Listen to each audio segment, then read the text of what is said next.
The most evil mother in America, the youngest of 4 children, Teresa Knorr was born in Sacramento on March 12, 1946. Jim adopted Swanee's stepchildren, William and Clara. Teresa and Rosemary followed.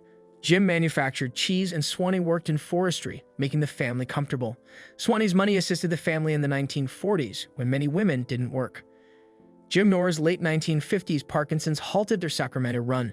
This awful situation prevented Jim from making cheese. While the family lived, Jim's declining health kept him home. Jim hated his family when he was sick. Innocent individuals living a life Jim could no longer live shocked Jim. Jim hits his kids out of jealousy and bitterness over his Parkinson's, hurting the Knorrs. Jim's illness and Swanee's family issues exhausted her. Stress impedes motherhood. Swanee tripped and died in March 1961 while walking to the market with her youngest daughter, Teresa. Knorr's deteriorated after Swanee died of congestive heart failure. Teresa Knorr mourned her mother Swanee's untimely death. Without her mother, Teresa suffered. Teresa's mourning strained the family. In her room, she sought peace. The family lost their home after Swanee's death owing to finances. Teresa was delicate at 15 or 16. Her first love comforted Teresa amid this adjustment. For love, Teresa married Clifford in 3 months. Teresa found it difficult because Clifford made her happy. Clifford gained trust. After this terrible relationship, Teresa's marriage to Clifford was vital and emotional. Teresa married Clifford 6 months after meeting him. Teresa's emotional immaturity ruined her first romance. Teresa's lies about adultery and emotional abuse terminated their relationship. She committed too quickly, therefore we didn't get along. Teresa reconciled with Clifford after her 18th pregnancy. Their blissful first pregnancy changed their relationship. Their complicated relationship changed in 1962, when Teresa had their first child. A year after Howard's birth, the Sanders family faced fresh challenges. Teresa reported Clifford's assault to police. A few days later, Teresa convinced the police to drop all Clifford claims without explanation following a lengthy investigation. Her dramatic metamorphosis strained their volatile relationship. The couple's violent cycle and brief tranquility ended tragically on Clifford's 25th birthday in July 1964. Clifford rejoiced with friends after a heated argument turned into adultery claims. Teresa panicked and shot her husband in the back with a nearby rifle to stop him from leaving. Teresa had to face her recklessness as their sad relationship peaked. The cops found Teresa after she shot Clifford. She was accused of murdering her spouse. Not murder. Teresa claimed manslaughter. Clifford, a loud alcoholic, started the fight that terrible night, she recalled. She accidentally fired the revolver, worried he would hurt her. To regret her act's unforeseen consequences, Teresa labeled it a horrible accident. The evidence contradicts Teresa's domestic violence-related accidental gunshot account. Teresa never reported domestic violence, casting doubt on her fears. Teresa's family and friends reported that she was possessive and dominating, contradicting her assertion that Clifford was unpleasant. With Sheila, Teresa Clifford's death jury evidence upset the sister. Taverns introduced her to U.S. Estelle Thornbury, Army veteran. Teresa rapidly and strongly connected with Estelle, like in prior relations despite her military swimming. Teresa liked Estelle. Teresa comforted paraplegic Estelle after the accident. Estelle and Teresa bonded despite his grief. Various lives shaped Teresa and Estelle's connection. Nightly pub visits by Teresa separated Estelle from her 2 children. Estelle cared for Teresa's disabled kids. Her frequent drunken visits home sparked strife. Teresa twisted Estelle's pain. Estelle's demanding career and lifestyle foresaw the couple's problems. Teresa lacked stability. Days went by without calling her then-partner Estelle. Teresa cheated with Estelle's boyfriend, Robert Knorr. The discovery ended her relationship with Estelle, letting her start over with Robert. Robert quickly married Teresa and became her stepfather. Violence-filled relationships caused blood. Despite the chaos, Teresa and Robert had Susan, William, and Robert in 2 years. The toxic relationship demonstrated Teresa's terrible partnership. Infidelity and violence plagued Teresa and Robert. Robert divorced in 1970 to de-stress. Teresa revealed her pregnancy to salvage her marriage. Robert divorced and sought custody while pregnant. Teresa, outraged, forbade him from seeing their kids, commencing a custody fight. Teresa's 6th child was Terry. She became mean again after marrying railway worker Ronald Pulliam, her 3rd husband. Exhausted, Ronald divorced again. Friendly 4th husband, Chester Harris. Chester treated Teresa's 6 kids well.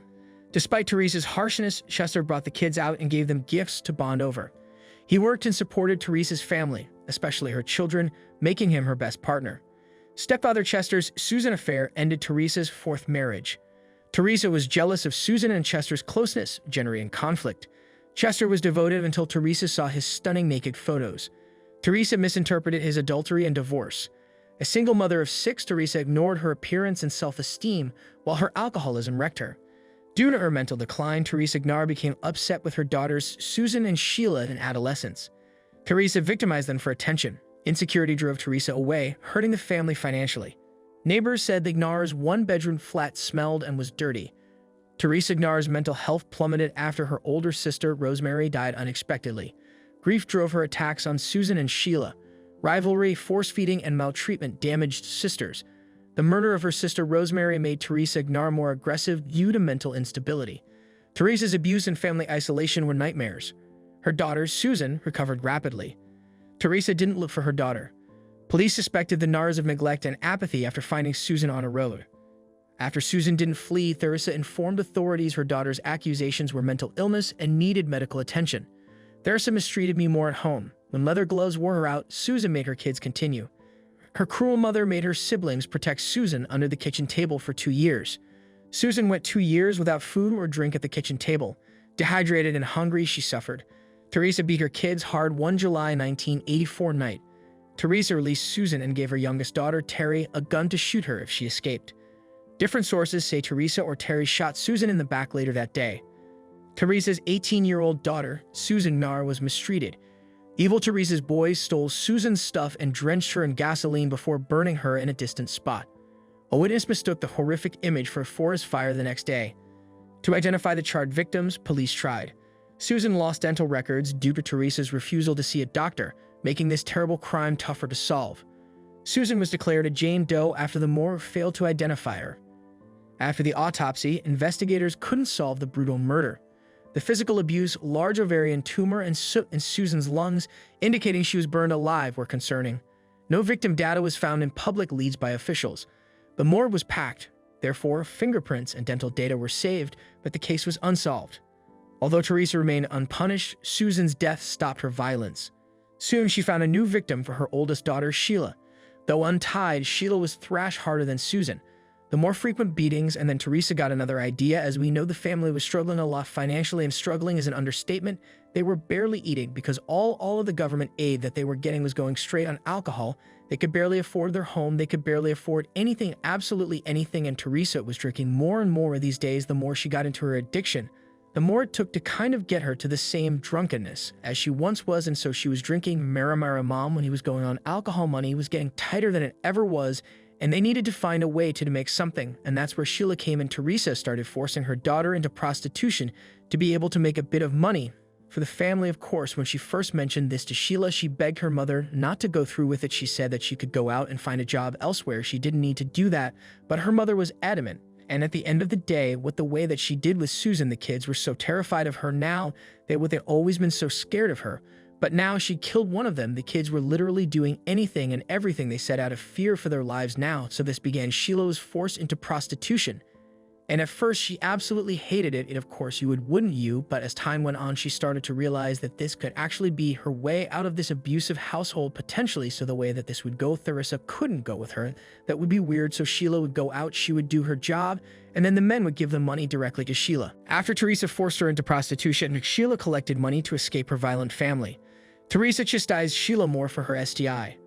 Delusional Teresa locked Sheila in a small, unventilated cupboard, denying her food, water, and bathroom access. As Sheila's health weakened, her siblings helped her covertly. Teresa stopped the one-bedroom flat kids from feeding Sheila in the cabinet. Teresa caught Sheila's supporters and promised punishment. Sheila suffered alone since the kids were afraid to help. Terry, the youngest, struggled but gave Sheila a beer to break the silence. Teresa needed validation and accountability, so Terry offered to release Sheila if she took responsibility for the STI. When Sheila ignored her apologies, Teresa suffered. Teresa blamed Sheila for her STI. Terry offered to confess and escape, but Sheila declined. Teresa neglected Sheila's thirst and hunger for days. A massive bomb on June 21, 1985 halted cabinet cries. The family hesitated to open the cabinet due to Teresa's high expectations. The foul stench led them to Sheila's corpse 3 days later. He tortured and killed Susan and Sheila in a 2-room California house. They decayed faster in California's heat, showing Teresa's brutality and neglect. After Terry, the youngest sibling, reported the crimes, DNA testing identified the victims. Teresa's sons, William and Robert, revealed their awful involvement, placing her in Salt Lake City jail. Teresa admitted to 2 murders to avoid execution. For survival, Teresa Knorr pleaded guilty to all counts of cruelly mistreating and murdering her children, Susan and Sheila. Teresa's clemency appeal won. William, her son, was acquitted, while Robert got a longer murder sentence. William had childhood trauma therapy. Teresa Knorr, 80, will be parole eligible in 2027 after serving life. Thanks for watching. Subscribe to the channel and hit the bell icon.